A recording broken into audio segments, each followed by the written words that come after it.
사무엘상 5장을 우리가 5장부터 오늘은 7장까지 보겠습니다.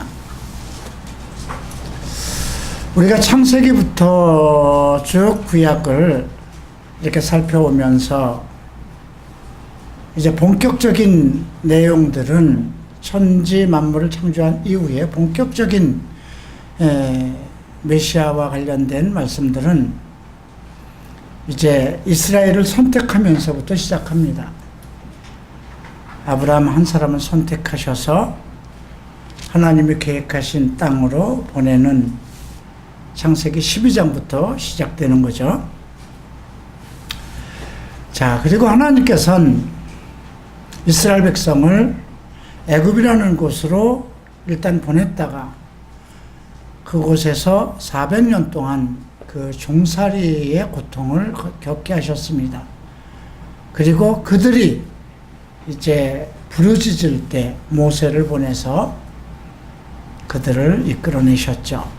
하나님의 목적은 젖과 꿀이 흐르는 가나안 땅으로 그들을 인도하는 것이었습니다.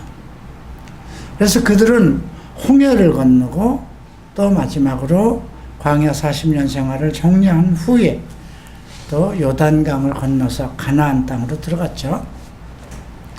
그래서 홍해를 건넜다는 것은 우리가 모두 이제 예수 그리스도를 믿고 이제 믿음 생활을 하는 그 과정이라고 생각하면 됩니다.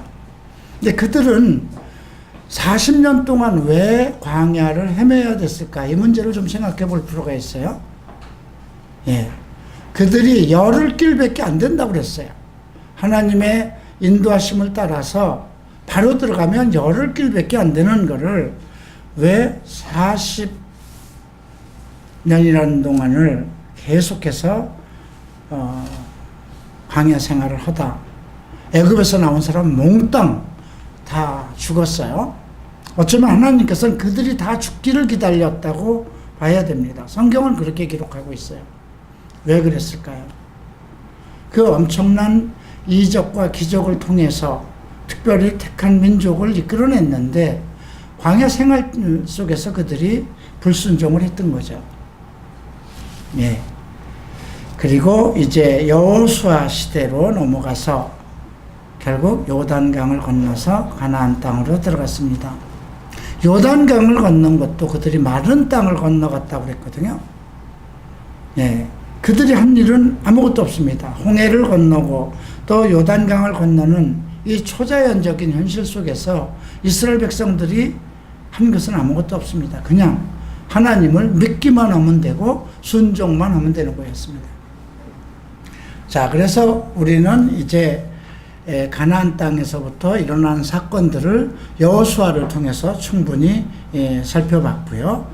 또 사사기를 통해서 그 하나님이 주신 그 땅에서 그 땅을 완전히 정복하지 못하고 계속해서 이제 실족하고 넘어지는 그런 내용들을 우리가 사사기를 통해서 살펴봤습니다. 자, 그리고 바로 사무엘에서 바로 앞장에서 우리가 룻기를 보았는데요. 이제 점점 왜 메시아가 필요하게 되는가, 이 땅에 왜 메시아가 꼭 필요했던가, 그런 문제를 우리에게 조금씩 보여주는 그런 내용들입니다. 사사기를 보면 계속해서 그런 말씀이 나오죠. 이스라엘의 왕이 없었으므로 각 사람마다 자기 소견대로 했다. 자기 소견대로 했다는 것은 어떤 규율과 어떤 법이 없었다는 것이죠. 그렇다고 해서 사사가 없었느냐? 하나님은 그 혼란이 있을 때마다 사사를 선택하셔서 그로 하여금 메시지를 전하고 그 위기에서 그들을 늘 보호하시고 지키셨습니다. 사사들이 40년 또 40년 계속해서 그렇게 통치하는 동안까지는 이스라엘 백성에게 큰 문제가 생기지 않았어요. 그런데 사사가 죽고 나면 그들이 또 패역하기 시작합니다. 이스라엘 백성의 패역은 무엇일까요? 우상숭배였습니다. 예. 한번 생각해 보세요. 애굽에서부터 종살이 할 때부터 하나님이 직접 나타나셔서 모세를 통해서 많은 이적을 보이시고 광야 생활에서도 그들이 필요한 모든 것을 정말 초자연적으로 주시고 구름 기둥과 불 기둥으로 그들을 지켜서 인도하셨고 모든 대적들을 다 막아주셨어요. 또 홍해 그 가나안 땅에 들어가기 위해서 요단강을 건너게 하신 후에도 그들이 하나님 말씀에 순종하는 순간들은 어떠한 문제도 생기지 않았어요. 그럼에도 불구하고 하나님이 사사를 통해서 신정 정치를 하는 데 있어서 그들이 죽고 나면 바로 그들이 우상을 섬겼다는 것입니다. 자, 이런 것들을 통해서 우리가 생각해 볼 수 있는 것은 과연 오늘날 우리는 어떤가를 생각해 봐야죠. 뭐 여러분들이 무슨 뭐 절간에 가든가 점쟁이 집을 가든가 그러지는 않을 거예요. 그러니까 근자에 와서 근래에 와서 우리 믿는 자들에게의 우상은 그런 개념이 아니에요. 여러분들이 아무리 믿음이 없어진다 하더라도 다시 예수를 거부하고 그리고 교회를 떠난다 하더라도 신앙생활을 안 한다 하더라도 다시 어떤 불교라든가 다른 종교로 개종하지는 않습니다. 서로 교파를 바꿀 수는 있어요.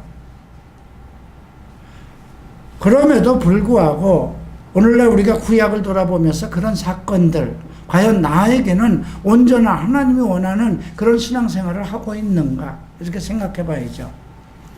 신약에서의 우상숭배는 또 다른 개념으로 바뀝니다. 하나는 물질과의 관계죠. 그죠? 물질은 우상숭배다 이렇게 바울은 증거하고 있습니다. 또 하나는 무엇일까요? 우리의 정욕입니다. 욕정입니다. 어쩌면 본성일 수도 있습니다. 그러니까 신약에 있어서 우리 메시아 시대에 와서 우리가 교회를 통해서 하나님을 섬기는 이때의 성도들에게 우상이라는 것은 어떻게 보면 결국은 자기 아닐까 싶어요. 자기가 바라는 그것을 추구하는 것이기 때문에 물질을 추구하느냐 내 육신적인 욕구를 추구하느냐 그러니까 자기 마음 자체가 하나의 우상덩어리가 될 수밖에 없죠.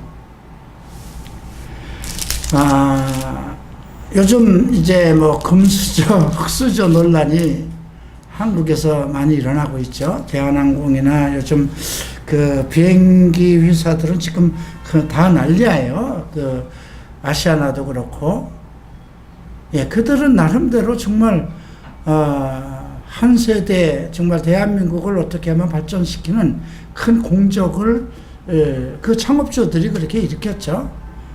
뭐 현대건설이든 현대든 삼성이든 전부 다 대한민국의 발전에 큰 업적을 남긴 그런 기업들입니다.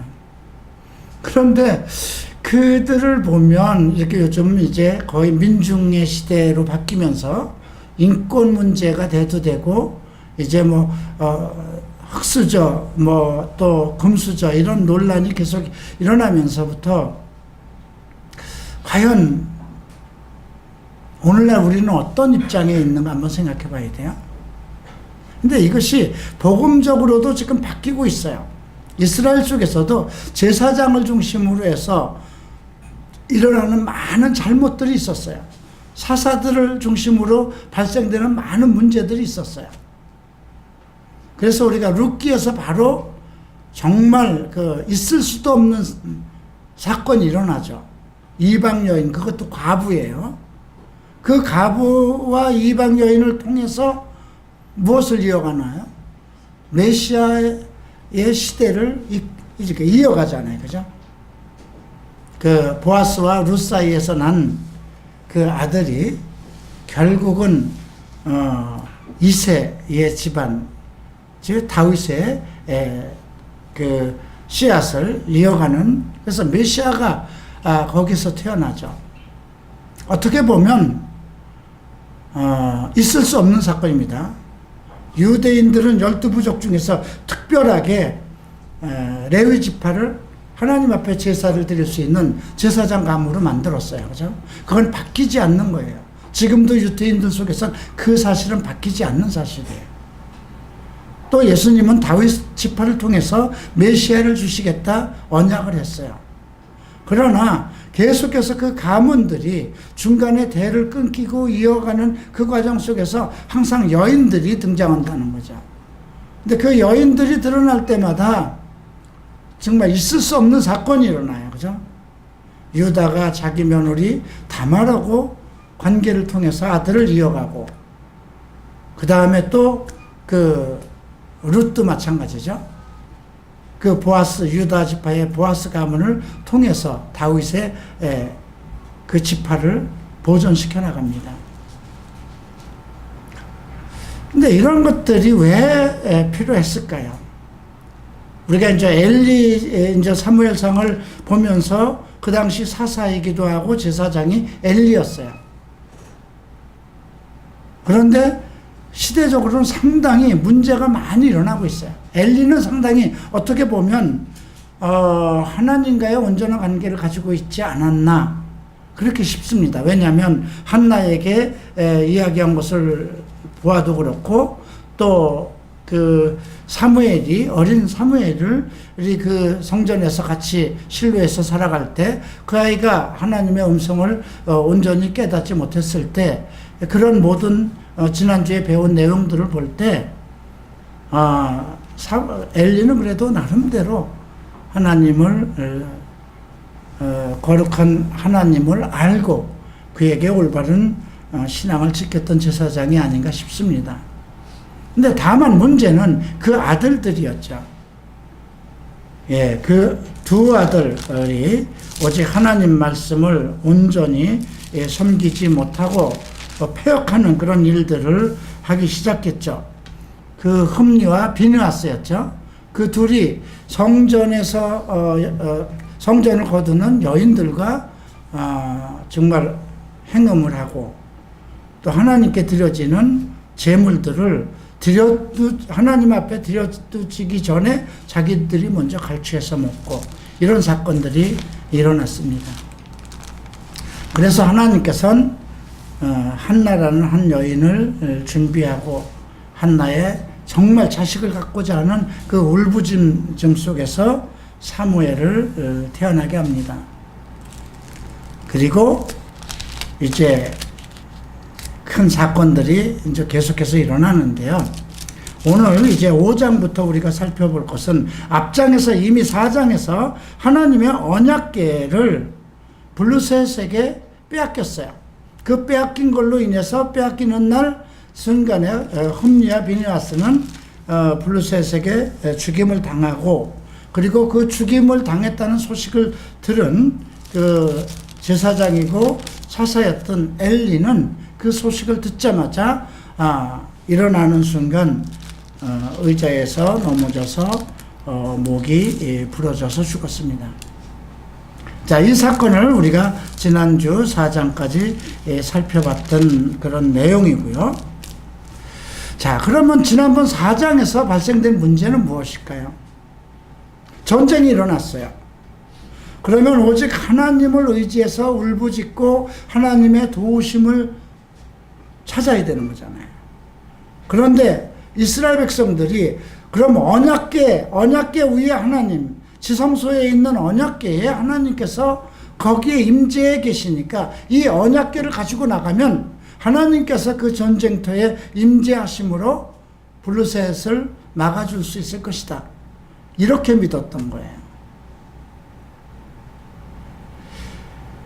여러분들이 만약에 이 성경은 하나님의 말씀이야, 이 말씀 속에는 성령이 임하셔, 그러니까 우리 집에 귀신이 못 들어오기 위해서는 문 앞에다 이걸 잘 갖다 모셔두면 귀신이 못 들어올 거야. 그럼 그게 뭐가 될까요? 부족이죠. 여러분 그 예수 믿지 않는 집 이렇게 그 가게에 가보면 부적 이렇게 붙여놓고 문 앞에다 북어대가리 이렇게 매놓지 않았습니까? 지금 이스라엘 백성들이 똑같은 하나님을 섬기는 이스라엘 백성들이 그렇게 하고 있었다는 겁니다. 그런데 언약궤 둘을 흠니와 비느하스가 들고 나갔을 때, 그러면 엘리는 없었느냐? 엘리도 있었어요. 엘리가 그 당시까지 제사장이었잖아요. 아직 죽지 않았잖아요. 그럼에도 불구하고 그 두 아들을 제재하지 못했던 것에 대한 책임을 하나님께서는 엘리에게 물었어요. 그죠? 오늘날도 똑같은 일들이 많이 일어나요. 유명한 목사님들의 자제분들의 많은 사건들 일어나고 있고요. 그죠? 근데 그 유명한 목사, 그분은 물론 하나님께서 기름을 부어서 목사로 세우셨을 수도 있어요. 또 그 아들도 하나님께서 택하셔서 기름을 부어서 목사로 세울 수도 있었어요. 그런데 과연 그 목사가 아주 가난하였다면 그 아들들이 모두 목사가 되려고 했겠는가도 생각해 봐야죠, 요즘 시대에는. 그래서 이제 요즘 세습이라는 것이 한국교회에 큰 문제가 되고 있는 사건들. 그러니까 지금 사사기를 보면서 우리가 생각해 봐야 되는 것은 과연 그들이 살아계신 하나님, 물론 언약궤 위에 하나님께서 임재하고 계세요. 그 언약궤에는 그 모세가 하나님으로부터 직접 받은 그 십계명 두 돌판이 있고 또 만나 항아리가 있고 또 아론의 쌍난 지팡이가 들어있어요. 그것은 그들의 믿음의 증거예요. 하나님이 그 위에 그 시온자에 하나님께서 임재하고 계세요. 그래서 그걸 지성소에다 넣어야 되고 1년에 한 번씩 밖에 제사장이 제사장은 1년에 한 번 피를 가지고 들어가는 거예요. 백성들과 자기들의 죄를 이제 용서함을 받기 위해서 그 언약궤가 있는 지성소는 1년에 한 번 들어갈 수밖에 없어요. 이제 그러한 중요한 곳인데 그 언약궤를 전쟁터로 메고 나갔다는 거죠. 그러면 그 언약궤가 과연 그런 것을 지켜줄 것인가? 과연 우리 뭐 대형교회든 소형교회든 얼마 전까지만 해도 지금도 마찬가지예요. 아마 90%는 강단에 전부 다 십자가를 세우죠. 우리가 강단에 있는 십자가, 그래서 지금도 큰 교회를 가면 아마 작은 교회도 마찬가지일 거예요. 교단 소속돼 있는 교회들은 단상에 구두 신고 못 올라갑니다. 이것은 거룩한 단상이니까. 아마 새벽 예배든 주일 예배든 가보면 여러분들은 그 장로님들이나 아니면 목사님들이 그 단상의 뒤에 있는 의자에 올라갈 때 신발을 다 벗고 그리고 의자에 가서 정말 경건한 모습으로 기도하고 그렇게 앉아있죠. 그러한 종교 의식들, 이것이 과연 하나님이 받으시는 거냐 이거죠. 과연 목사님들이 하얀 예복을 입고 붉은 띠를 메고 성찬을 행한다든가 특별한 절기마다 그러한 예배의 의식을 갖는 것 그 자체가 거룩한 것이냐 생각해 봐야죠. 청바지나 작업복을 입고 목사가 강단에 서서 메시지를 전하면 그 메시지에 문제가 생기는가? 그래서 우리가 이 구약에서 오늘 발견되는 많은 이런 사건들, 왜 메시아가 필요했을까요? 왜 메시아가 필요했을까요? 이 땅에서 난 사람이 아니라 이 땅에서 난 사람들은 자꾸 어떤 의식적인 걸 요구해요. 그죠? 자기가 의지할 만한 어떤 존재를 바라고 있어요. 여러분들도 지금도 마찬가지예요. 내 안에 예수님이 계시고 주님이 내 안에 계시고 나의 주인이시고 그리고 내 안에 성령이 계심에도 불구하고 여러분들 마음속에 아니면 여러분들이 그 무엇, 나를 지킬 수 있는 그 무엇을 요구하고 원하고 있다면 그 자체는 또 하나의 우상이 되지 않을까요? 여러분들이 교회를 다닐 때 이건 하나님의 집이요. 하나님의 집이죠.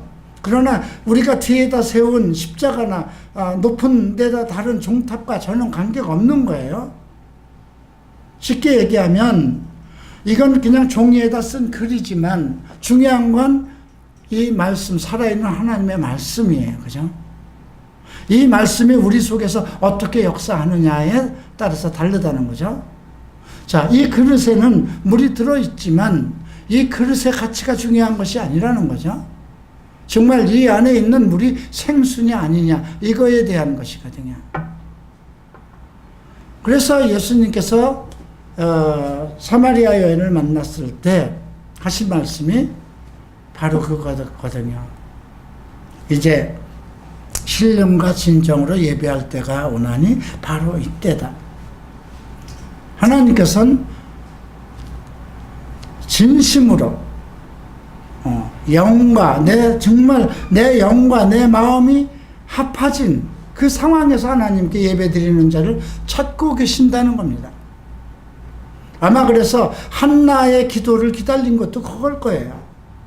다 세상 사람들이 자기 목적을 위해서, 자기 가정의 평안을 위해서, 정말 그 자녀들과 자기의 어떤 부귀영화를 위해서 살아갈 때에 오직 주님 좋습니다. 나한테 한 남자를 준다면, 한 아들을 준다면 주님께 드릴 겁니다. 그렇게 그 이스라엘 많은 여인 중에 그렇게 기도할 사람이 하나밖에 없었다는 거예요. 그래서 오늘 우리가 이 사무엘을 쭉 앞으로 이제 공부하면서 이게 구약의 사건이 우리와 무슨 관계가 있느냐 이렇게 치부해버리기 쉬운데, 지금 사무엘상 4장에서 나온 그 사건, 블루셋과의 전쟁이 일어났을 때 그 엄청난 군사가 들어올 때 막을 수는 없다면 제사장이 있으니까 이스라엘 백성들을 다 모아놓고 우리가 살아계신 하나님께 회개하고 우리의 잘못을 회개하고 그분에게 도움을, 당신의 백성을 지켜달라고 구하자 이래야 될 거잖아요. 그런데 언약궤에 하나님이 임재해 계시니까 이 언약궤가 전쟁터에 나가 있으면 하나님께서 직접 역사할 것이라는 그런 잘못된 종교적인 그런 생각을 가지고 있었다는 것이죠. 결국 어떻게 됐어요? 패해버렸어요. 우리가 4장에서 이런 말씀을 볼 수가 있죠. 4장 8절에 보면 이런 말씀이 있어요. 블루셋 사람이 막 두려워합니다. 왜? 이스라엘 백성을 지키는 살아계신 하나님의 궤가 전쟁터 앞으로 나왔기 때문에. 그 지역이 어디냐면 에벤에셀이에요. 이제 오늘 이 에벤에셀이라는 스톤이라는 이 돌이라는 뜻이거든요. 에벤에셀은 돌이라는 그런 뜻인데, 그 에벤에셀에 그 언약궤를 갖다 놓자 상대편에 있었던 그 블루셋 사람들이 화로다, 두려워하며 화로다, 우리에게 화로다, 우리에게 이 능한 신들의 손에서 어떻게 누가 건지겠느냐, 그들은 광야에서 여러 가지 재앙으로 애굽인을 친 신들이다. 하나님의 신, 그러니까 이스라엘의 신에 대해서 엄청난 두려움을 가지고 있었다는 거예요. 우리에게 재앙이 임할 것이다. 하나님을 믿지 않는 사람들도 자기네들 신보다 더 크다는 것을 알고 있었다는 거예요. 그런데 9절에 어떻게 하는가 보십시다. 너희 블루셋 사람들아 강하게 되며 대장부가 되어라. 너희가 히브리 사람의 종이 되기를 그들이 너희의 종이 되었던 것 같이 말고 대장부같이 되어 싸우라 하고, 사람들의 어떤 이성적인 것을 불러일으킵니다.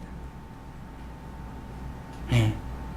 이성적인 것, 그런 것, 우리가 이 싸움에서 지면 우리는 히브리 사람의 종로로 살 것이다. 그러니까 대장부처럼 강대하라. 그들의 이성에다 호소를 하죠.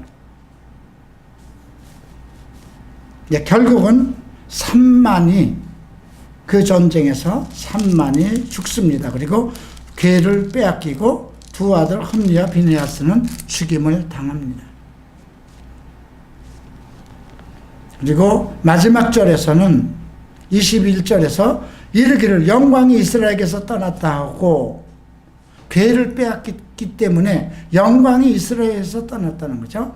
하나님의 궤를 빼앗겼으므로 영광이 이스라엘에서 떠났다 하더라. 이것이 이제 비느하스의 아내가 잉태해서 난산으로 낳은 아들 이름을 이가봇이라고 지으면서, 야, 하나님의 궤 빼앗겼기 때문에 이스라엘은 영광이 이제 끝났어. 이렇게 선언을 하면서 4장에서 마무리를 졌습니다. 자, 근데 이제 5장에 또 특별한 사건이 일어납니다. 이스라엘이 그 괴를 가지고 블루셋 전쟁 앞에 나가서 그 에베네셀에 나갔을 땐 하나님이 역사를 하지 않았어요. 그런데 5장에선 특별한 일이 일어납니다. 이 언약궤가 간 곳, 그 블루셋 진중에서는 엄청난 사건들이 일어납니다. 자, 블루셋 사람이 하나님의 궤를 빼앗아 가지고 에베네셀에서부터 아스돗에 이르느니라. 아스돗은 그 블루셋 사람의 5개 그 성 중에 하나입니다. 블루셋 사람이 하나님의 궤를 가지고 다곤의 땅에 들어가서, 이 다곤은 그 BC 한 3000년 전부터 그 메소포타미아 그 지역에, 그러니까 그 갈대아 우르, 즉 아브라함이 그 원래 살던 그 고향, 그 지역에서부터 있었던 신이라고 합니다.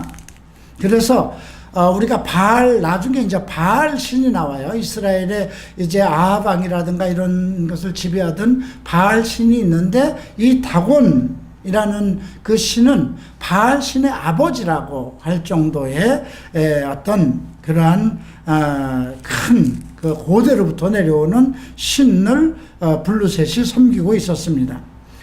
자, 블루셋 사람이 그 궤를 가지고 다곤 땅에다 두었죠. 그랬더니 아침에 일어나가 보니까 여호와 궤 앞에 다곤이 얼굴을 땅에 닿게 엎어져 있었어요. 그 이튿날 다시, 이제 그래서 그걸 다시 세워놨겠죠. 그랬더니 아침에 또 나가보니 다곤이 여호와 앞에서 엎드려져 얼굴이 땅에 닿았고, 두 머리와 두 손은, 그 머리와 두 손목은 끊어져 문지방에 있고 다곤은 몸뚱이만 남았다. 다곤 신당이라는 건 블루셋 사람들이 정말 거기서 다산을 하고 축복을 받는 곳이기 때문에 아무나 범접할 수 없는 곳이에요. 예. 그래서 그 문을 닫아서 엄중히 그곳은 누구도 가면 저주를 받기 때문에 함부로 가지 못하는 곳인데, 아침에 가니까 이러한 난리가 일어난 거죠. 그래서 이제 다곤의 제사장들이 들어가 봅니다. 이제 다곤의 당에 들어가는 자는 오늘 그 아스돗에 있는 다곤의 문지방을 밟지 않는다.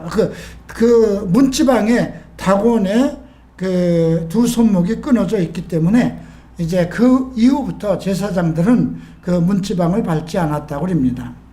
이제 6절 봅니다. 여호와의 손이 아스돗 사람에게 엄중히 더하사 독종의 재앙으로 아스돗과 그 지경을 쳐서 망하니. 독종이라는 건 뭡니까? 그냥 뭐 견딜 수 없는 그 뭐라고 할까요? 연병이라고 할까요? 몸에 종기가 일어나는 거죠.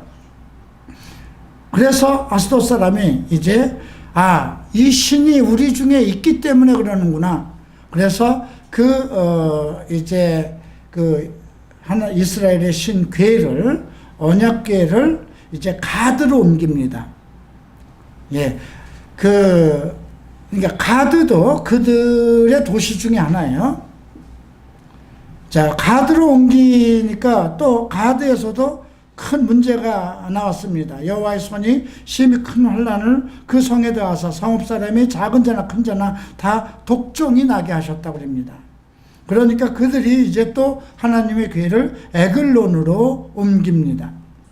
또 에글론에 갔더니 거기서도 똑같은 사항이 일어나니까 에글론 사람들이 들고 일어나죠. 우리를 죽이려고 이것을 우리 곳으로 옮기느냐. 그래서 이제 블루셋 사람의 방백들, 지도자들이 함께 모여서 이제 이건 안 되겠다. 이 신의 궤가 있던 그 본처로 돌려보내자. 그렇지 않으면 우리가 다 사망을 당할 것이다. 이렇게 하고 이제 그 하나님의 언약궤를 돌려보내기로 합니다. 이제 6장으로 넘어갑니다. 자, 돌려보내면서 복술자들, 그러니까 제사장들과 복술자들, 그 제를 지내는 제사장들이 있는가 하면 또 복술자들은 뭐 지금으로 보면 무속자들, 무당들이나 이런 것이겠죠. 그러면 어떻게 보내는 게 원칙이냐, 어떻게 보내야 되겠느냐 하니까 속건제를 드리라고 합니다. 그러니까 이들에게도 이 속건제는 이스라엘 백성들이 가지고 있는 거거든요. 죄를 벗어낼 때 하는 그 죄의 대가를 지불하는 것이 이제 속건제인데, 그래야만 병도 낫고 또 우리가 죄에서 벗어날 것이다.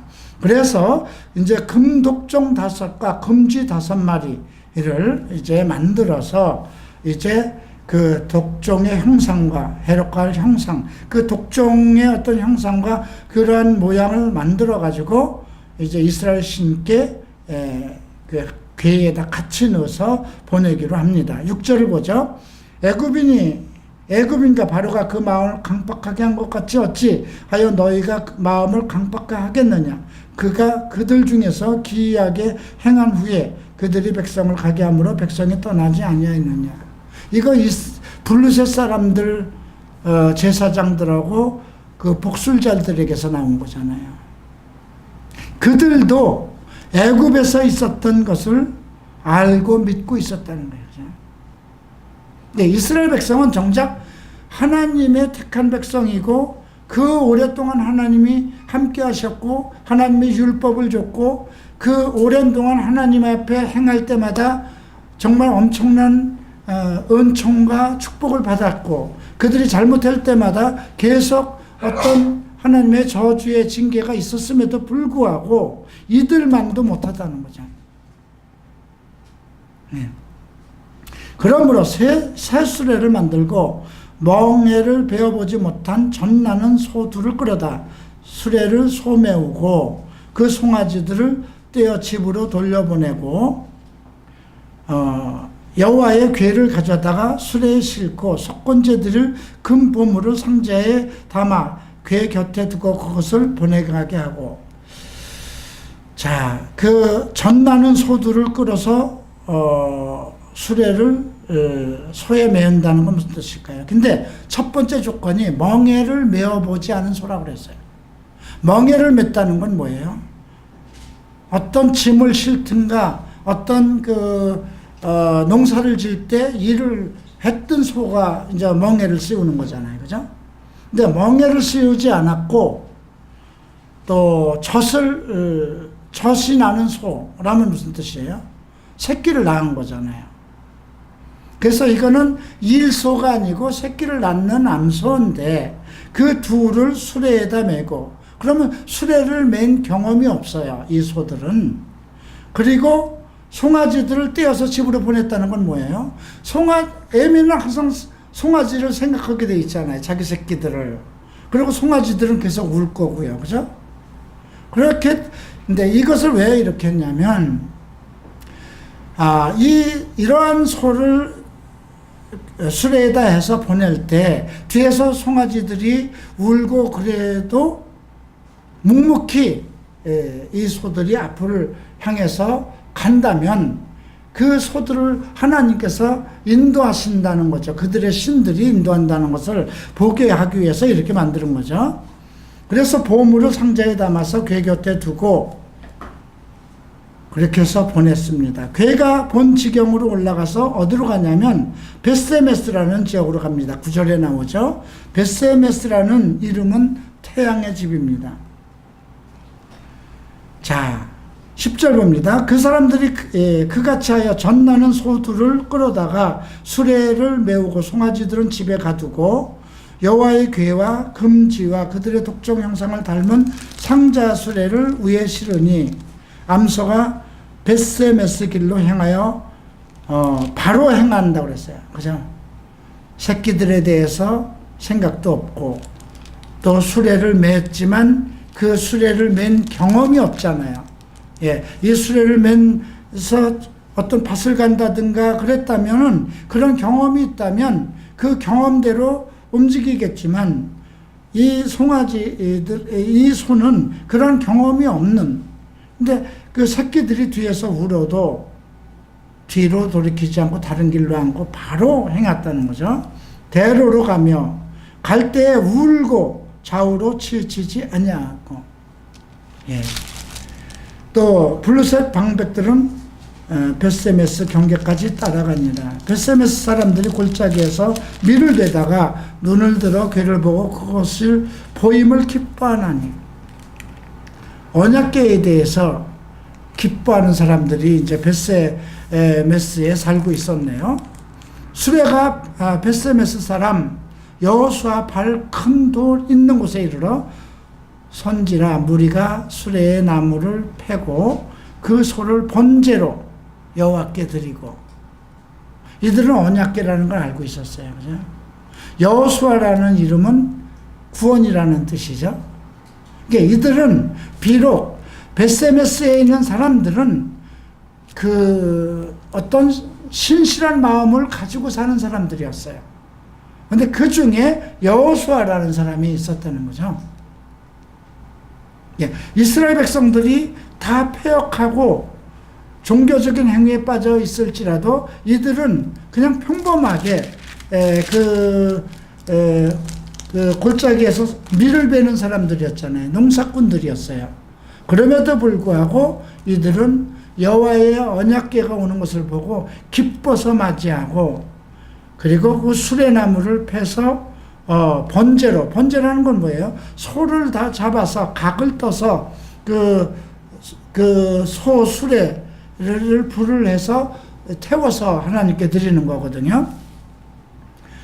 자, 이제 레위인은 여호와와 궤와 그 궤와 함께 있는 금 보물을 담긴 상자를 내려다가 큰 돌 위에 두매 그날에 벳세메스 사람들이 여호와께 번제와 다른 제를 드리니라. 레위인이 나오네요.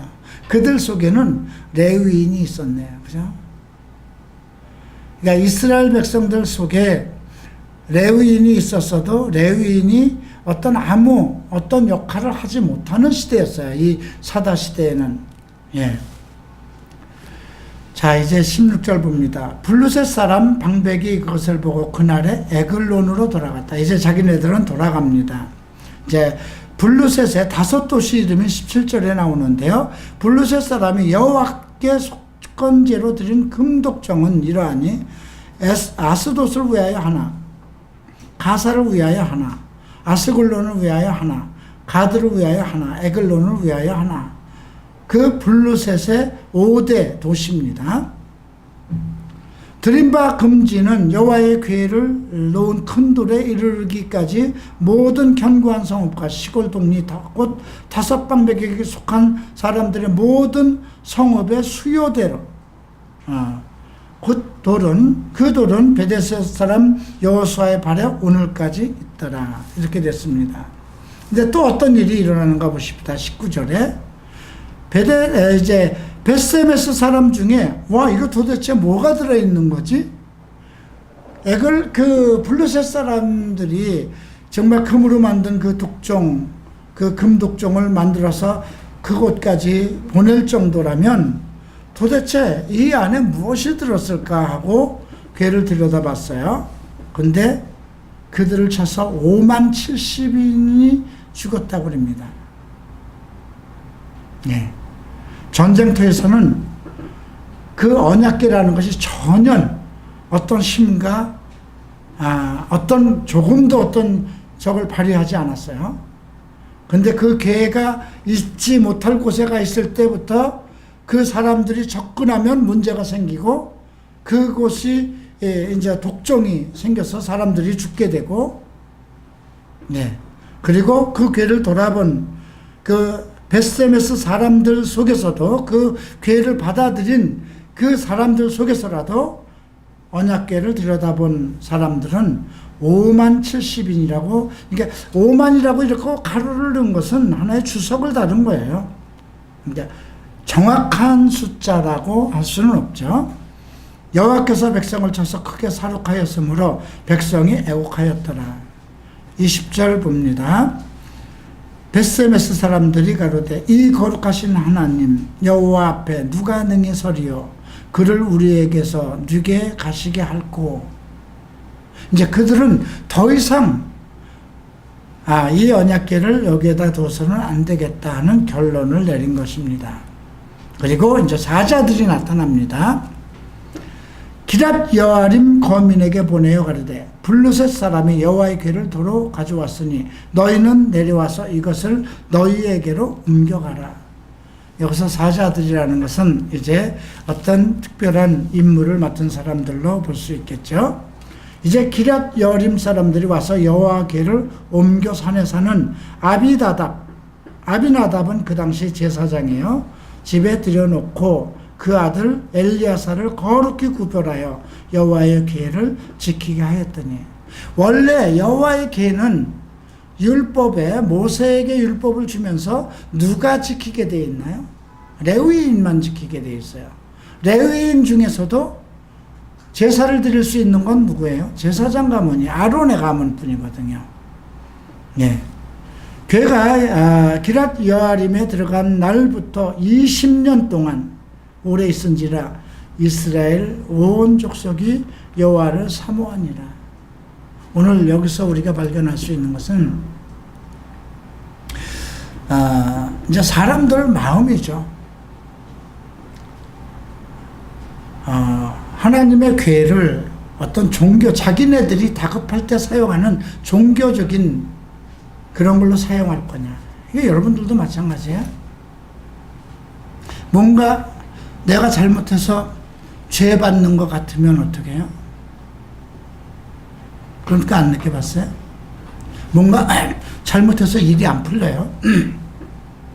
자꾸 재앙이 일어나는 것 같아요, 집안에. 예. 그럼 좀 색다르게, 새벽 예배 가볼까?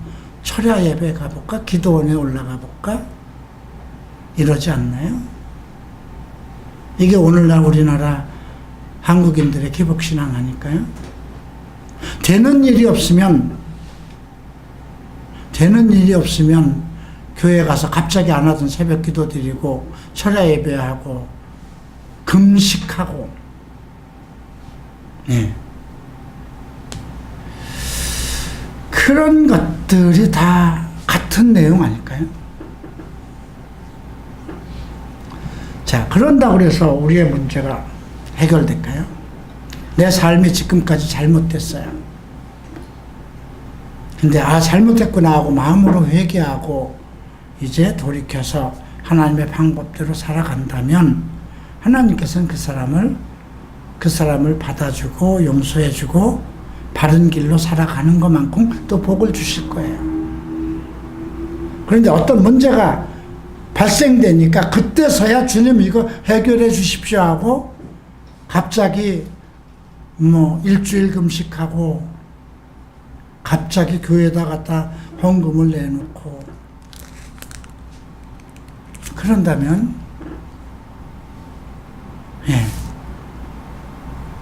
같은 일이죠. 똑같은 문제죠. 그러나 지금 여호와의 궤가 제사장 아비나답의 집에 들어갔고 거기에 정말 하나님의 사람 엘리야스를 잘 거룩하게 선별해서 그 언약궤를 관리할 사람이 바로 섰을 때 이스라엘에게 20년 동안 그곳에서 이스라엘 백성들은 여호와를 사모하였다는 거예요. 그동안 엘리가 치리하고 있었자 그 실로에 언약궤는 있었을 거예요. 그 전쟁터를 떠나서 이제 그 에베네실이라는 곳에 전쟁터까지 갔다 온 거잖아요. 그래서 블루셋을 그 5 지방을 돌고 돌아서 결국 제자리로 돌아온 거잖아요. 우리의 신앙도 가끔 이렇게 돌고 돕니다. 이 교회를 가면 좀 낮을까? 그렇지. 아마 이 교회는 복받은 교회일 거야. 이 교회는 성령 운동을 하니까 성령이 충만한 곳이니까 이 교회를 가면 괜찮을 거야. 이 교회는 새벽에 몇천 명이 모인다니까 이곳에 가서 내가 예배를 드리고 참여하면 엄청난 복이 임할 거야. 과거에는 오살리 기도원에서만 가면 모든 것이 다 응답받는 줄 알았어요. 그죠? 지금은 오살리 기도원은 하나의 종교, 그죠? 종교 기도원이 돼버렸어요. 그런 기도원이 아니고 지금은 이제 거기에 있는 그 응답을 내리는 신이 강남 기도원으로 옮겼다고는 말도 돌려요. 그죠?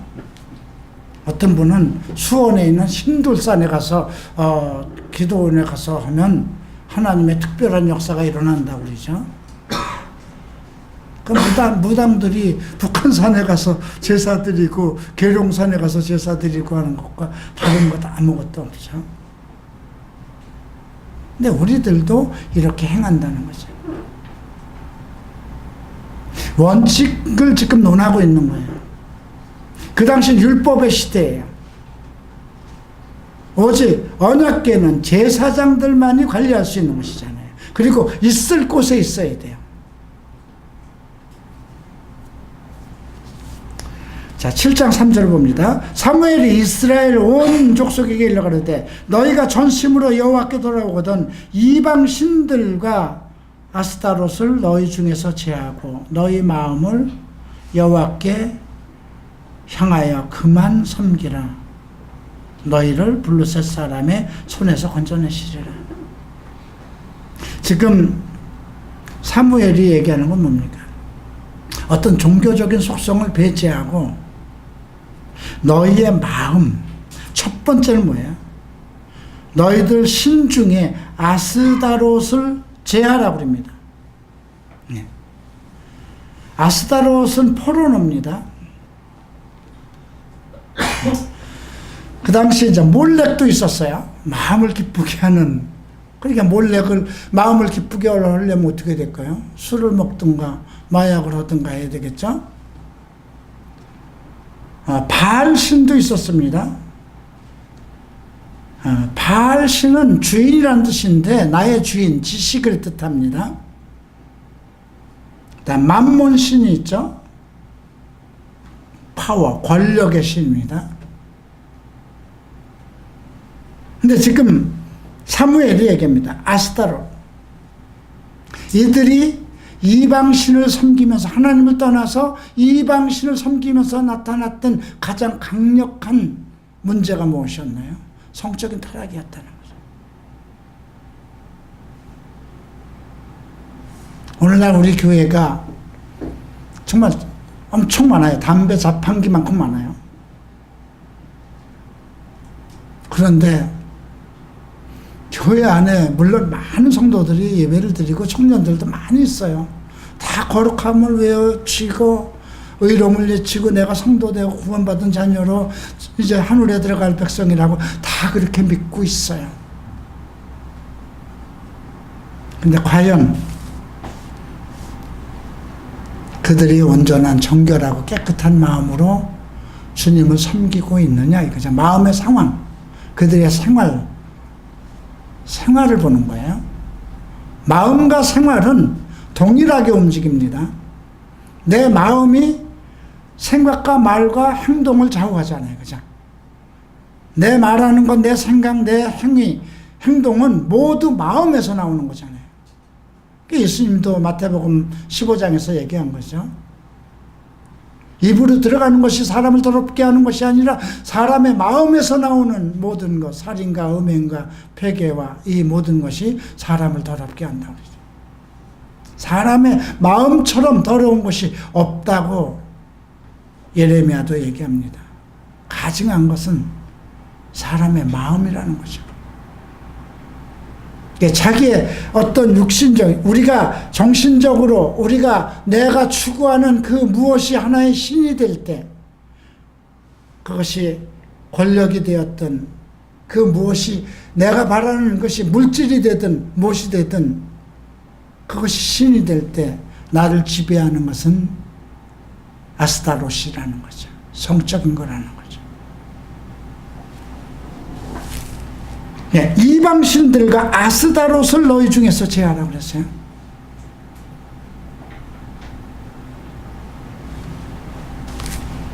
너희 마음을 여호와께 향하고 그만 섬겨라. 이제 그만 생활 속에서 말은 하나님의 백성이에요.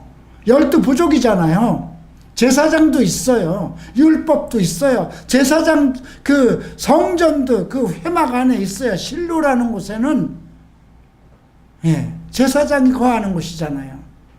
사무엘이 거하고 엘리가 죽고 나서 사무엘이 지금 사사가 되었잖아요. 그죠?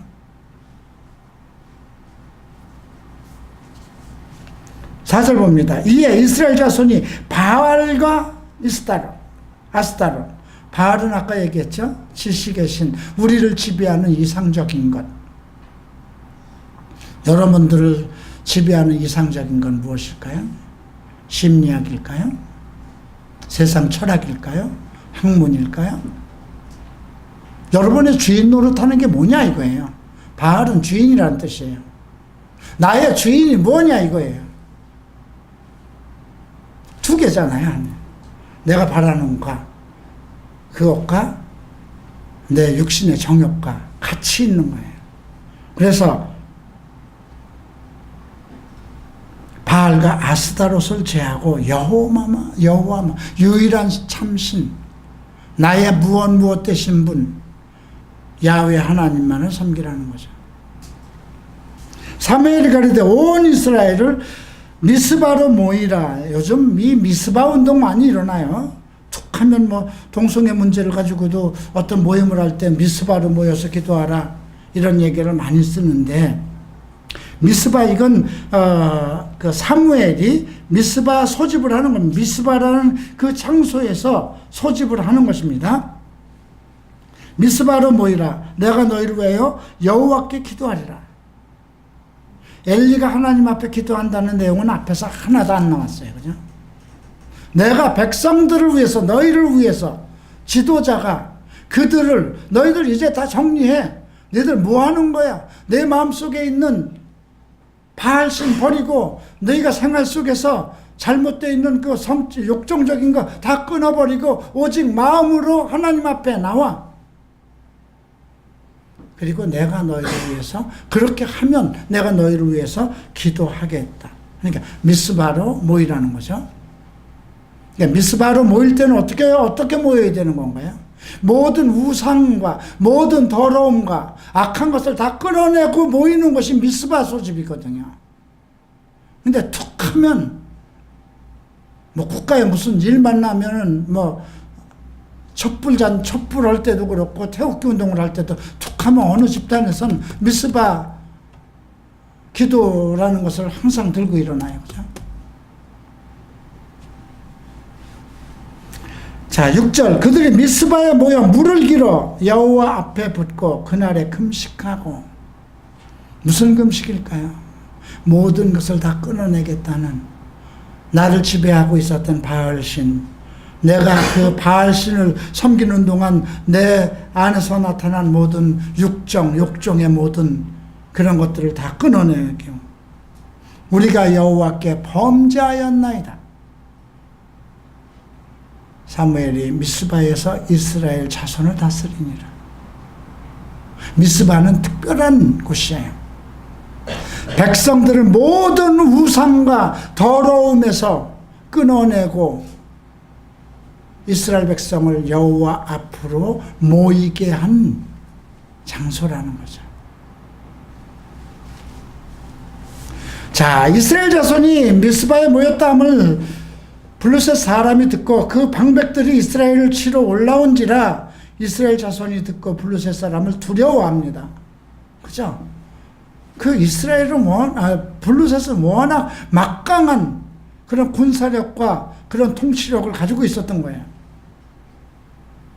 근데 이스라엘 백성들이 다 미스바에 모여서 어떤 종교적인 어떤 집회를 한다더라 하니까, 자, 저들을 전부 다 죽이자 하고 올라갔죠. 근데 이스라엘 사람들은 블루셋 사람을 두려워하죠. 그때 8절 봅니다. 함께 읽겠습니다. 사무엘이 이르되 당신은 우리를 위하여 우리 하나님 여호와께 쉬지 말고 부르짖어 우리를 블루셋 사람의 손에서 구원하시게 하소서.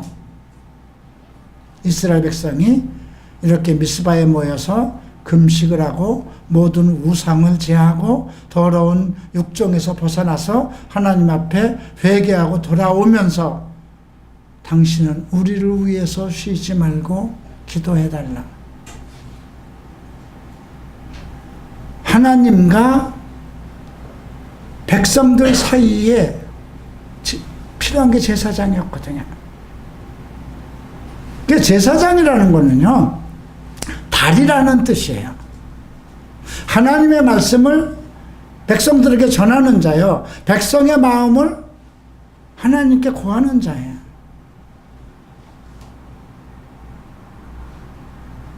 사무엘이 젖 먹는 어린 양을 위하여 온전한 번제를 여호와께 드리고 이스라엘 외에 여호와께 부르짖음에 여호와께서 응답하셨더라. 온전한 번제, 진심으로. 지금까지는 어떤 목적을 가지고 드린 거예요, 그 사람들이. 예, 전쟁에서 이기기 위한 수단으로. 아니에요. 지금 사무엘은 온전한 번제, 하나님이 기뻐 받으실 그 번제를 드린 거죠. 사무엘이 번제를 드릴 때 블레셋 사람이 이스라엘과 싸우려 나와 가까이 오매 그날에 여호와께서 블레셋 사람에게 큰 우레를 발하여 그들을 어지럽게 하시니 그들이 이스라엘 앞에서 패한지라. 환경, 모든 천지 만물을 다 움직이잖아요, 그죠? 하나님이.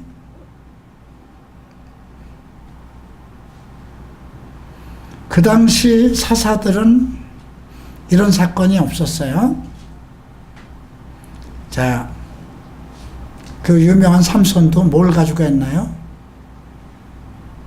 나귀 턱뼈인가? 그런 거. 그죠? 소모는 막대기. 예, 큰 하나님의 힘을 얻어서 그 기둥을 안고 넘어지고 하는 거. 그러나 하늘에서 우박이 떨어지든가 이런 사건은 없었어요. 그죠? 자, 이스라엘 사람이 미스바에 나가서 블레셋 사람을 따라 벳갈의 아래까지 이르르기까지 쳤더라. 하나님께서 다 하니까 이제 이스라엘 백성들이 뒤를 나가서 전쟁에서 이깁니다. 12절 봅니다. 사무엘이 돌을 취하여 미스바 센 사이에 세워 가로되 여호와께서 여기까지 우리를 도우셨다 하고 그 이름을 에베네셀. 참 제가 좋아하는 말입니다.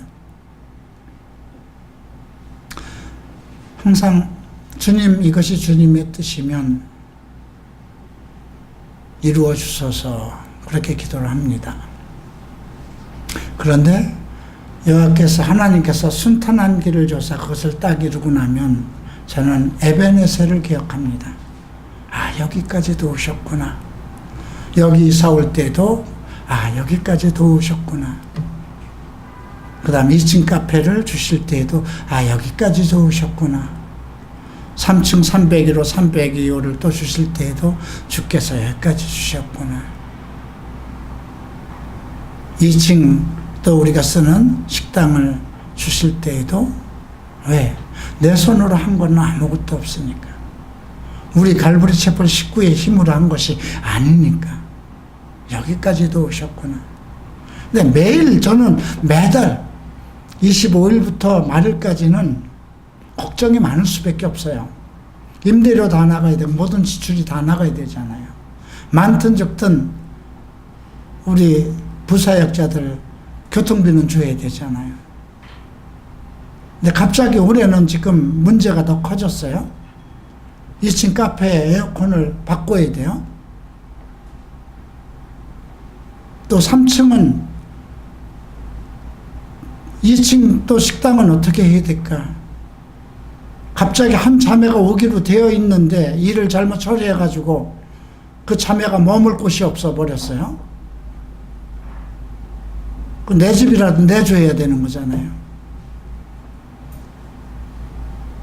만들어야 되잖아요. 방법이 없잖아요. 그 사람 오지 말라고 할 수는 없잖아요. 그죠?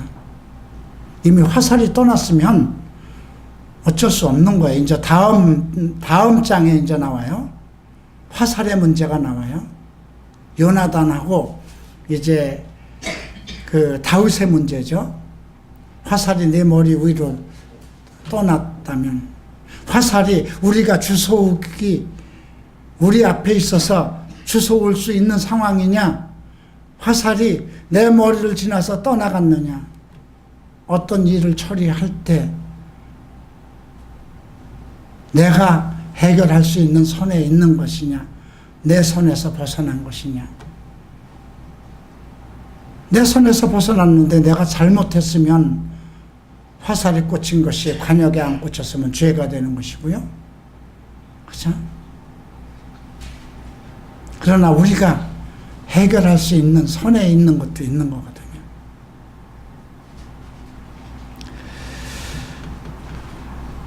그래도 방법을 강구해야죠. 어떻게 할 건지. 근데 전부터 마음을 먹고 있었던 것이 있어요. 네, 전부터 계속 석 달 전부터 2층 식당의 한쪽 부분을 막아서 숙소를 늘려놔야 되겠다 하는 마음이 몇 달 전부터 있었어요.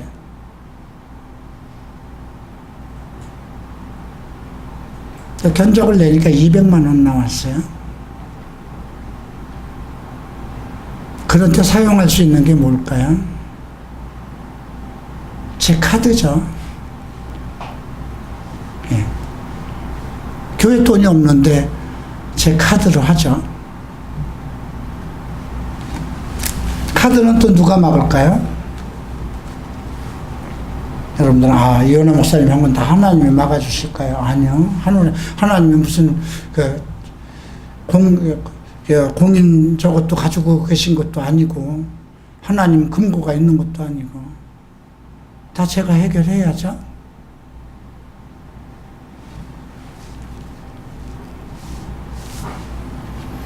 그렇게 해서 여기까지 왔어요. 여기 온 지 지금 올 12월이 되면 4년인데 4년 동안 그렇게 해서 50여 명도 안 되는 이 교회가 3층, 2층을 다 이루어왔어요. 그래서 저는 항상 이루어진 후에 여기까지도 오셨습니다. 예. 그래서 이 에베네셀이라는 것, 여호와께서 여기까지 우리를 도우셨다. 나를 도우셨다고 그러지 않아요, 사무엘이. 자기의 기도와 자기의 어떤 걸로 했는데도 여호와께서 우리를 도우셨다. 항상 여러분들이 하나님과의 관계성 속에서 어떤 일을 할 때 나는 교회의 한 일원인가 생각해야 돼요. 이스라엘에게는 나라는 개인이 없어요. 주기도문을 보면 우리의 죄를, 우리에게 일용할 양식을 주옵시고 우리의 죄를 용서하신 것 같이 나의 죄를 용서해 주시고 우리의 죄를 용서해 주시고 우리가 시험에 든 것 같이 계속 다 우리예요. 공동체예요. 왜 그럴까요? 지체이기 때문에 그래요. 내 머리가 예수님이고 내 지체잖아요. 우리가 다 손발이잖아요. 그죠? 손가락이 잘못되면 여러분 정말 이 손톱 아래 가시 하나 꽂아봐요. 온몸이 다 아파요. 그죠? 저는 어려서 이렇게 시골에서 살았기 때문에 뭘 이렇게 따다 보면 가시가 들어가요. 이게 잘 빠지지도 않아요. 깊이 들어가는 가시는. 그러면요, 이게 그 성이 나서 곪기 시작하면요, 네.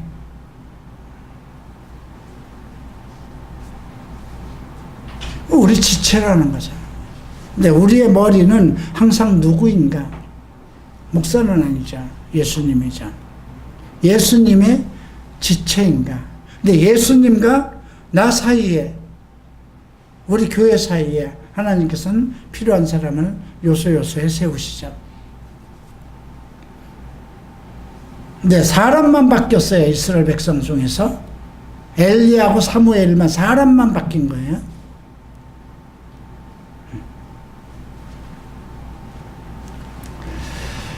에베네셀의 하나님, 여러분들 삶 속에서도 여러분들이 나는 교회의 한 지체구나 하는 사명감을 갖는다면 여러분의 삶 속에서 여기까지도 오셨구나, 여기까지도 오셨구나 하는 것을 실제로 체험하게 될 것입니다.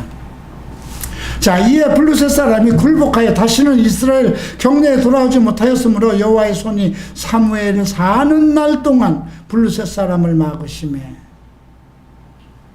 블루셋 사람이 이스라엘에서 빼앗겼던 성읍이 에글론부터 가드까지 이스라엘에게 회복되니 이스라엘이 그 지방, 그 사방 지경을 블레셋 사람 손에서 도로 찾았고 또 이스라엘 아모리 사람 사이에 이스라엘과 아모리 사람 사이에 평화가 있었더라.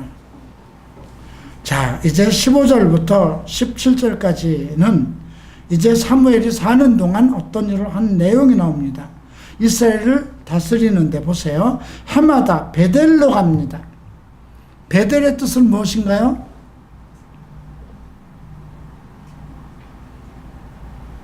베델의 뜻이 기억이 안 나요? 창세기 28장에서 처음 나오는 거예요. 예. 하나님의 문, 하나님의 집. 아, 여기가 여호와께서 여기 계시는구나. 야곱이 발견한 것입니다. 그 다음 길갈은 어딜까요? 가나안 땅에서 들어와서 첫 번째로 할례를 받고 이제 그 땅에 소산을 먹던 곳 길갈. 돌이 굴러갔다는 뜻이에요. 그래서 애굽의 수치가 우리에게서 끝났다는 뜻이에요. 여호수아 5장에 나오는 말씀이죠.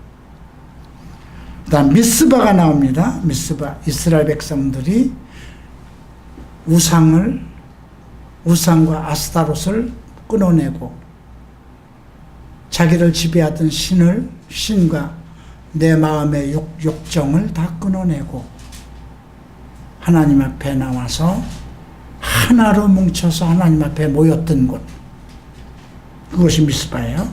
순회하여 그 모든 곳에서 이스라엘을 다스렸고 라마로 돌아왔으니 이는 거기 자기 집이 있었습니다. 거기서도 이스라엘을 다스렸으며 또 거기 여호와를 위하여 단을 쌓았더라.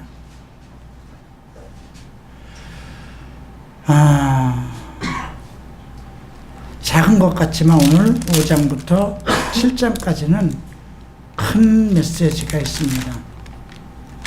교회가 여러분들의 종교냐? 여러분들이 섬기는, 여러분들이 보는 오늘날 우리에게 언약궤라고 할 수 있는 이 성경이 부적이냐? 그냥 아무 때 돈 나와라 뚝딱 하면 나올 수 있는 것이 기독교냐? 생각해 봐야죠. 아니거든요. 우리가 전심을 다하고 진심을 다하고 오직 주 여호와 하나님을 섬기며 내 모든 것을 주님과 마음으로 소통할 수 있는 것. 하나님이 바라시는 것은 무엇일까요? 왜 사무엘을 원했을까요? 그 당시 제사장들, 엘리와 같은 사람들은 종교적인 사람이었기 때문에 그래요. 그래서 그 아들들이 종교적인 속성을 아비의 것을 배우기 마련이죠. 그런데 또 하나, 이제 다음 주에 우리가 배울 건데 이게 문제가 또 커져요. 자, 8장 1절을 보면 사무엘이 늙으니 사람은 늙을 수밖에 없어요. 그 아들로 이스라엘을 사사를 삼았어요. 장자 이름은 요엘이고 그 다음은 아비야고요. 부엘세바에서 사사가 되었습니다. 그런데 문제는 그 아들들이 그 아비의 행위를 따르지 아니하고 이를 따라서 뇌물을 취하고 판결, 돈을 이제 욕심을 냅니다. 우상 숭배와 관계되지 않는데 돈과 관계가 돼요. 그래서 백성들이 이거 안 되겠다. 또 이러네. 엘리 그리더니 이제 사무엘 때 편안하게 지내는데 또 그 자식들이 또 제사장 되니까 똑같네. 안 되겠다. 왕이 나와야 되겠다. 그래서 왕을 원하게 되거든요.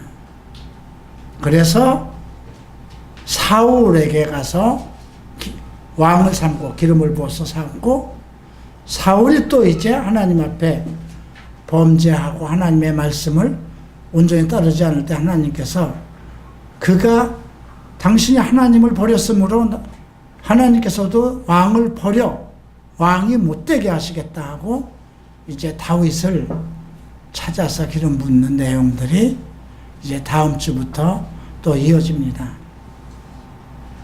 우리가 이 구약을 통해서 항상 발견하는 것은 내게 주시는 메시지예요. 나는 지금 어떤 신앙을 가지고 있는가? 내가 지금 신약에 살고 있어서 어떤 범죄를 했을 때 저주나 그런 것이 임하지 않아요. 그죠? 성경에서, 신약에서 저주라는 것은 딱 2번밖에 안 나와요. 여호와를 알지 못하면, 여호와를 바로 섬기지 못하는 사람들에게 저주가 있을지어다 얘기했죠.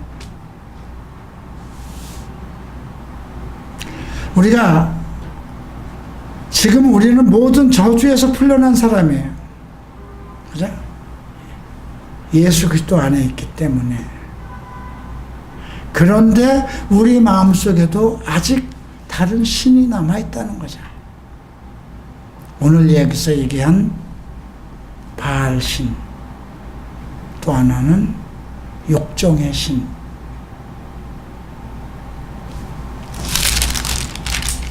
참 이스라엘 백성, 우리가 5장에서 이렇게 봤을 때 이스라엘 백성에게 그 언약궤는 복단지였어요. 그죠? 그들에게. 근데 그 블루셋 백성에게 가니까 그게 어떻게 돼요? 애물단지가 돼버리고 맙니다.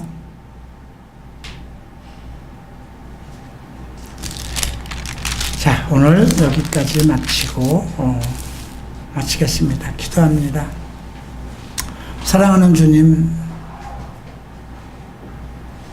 예수는 우리에게 누구인가요? 하나님은 우리에게 어떤 분이신가요? 우리는 하나님 앞에 어떤 성도이며 예수는 나에게 어떤 존재인가요? 나는 과연 그리스도의 은혜 가운데 살아가는 의인이여 성도가 맞는가요? 내 마음속에 주보다 더 높은 것을 두지 않았나요?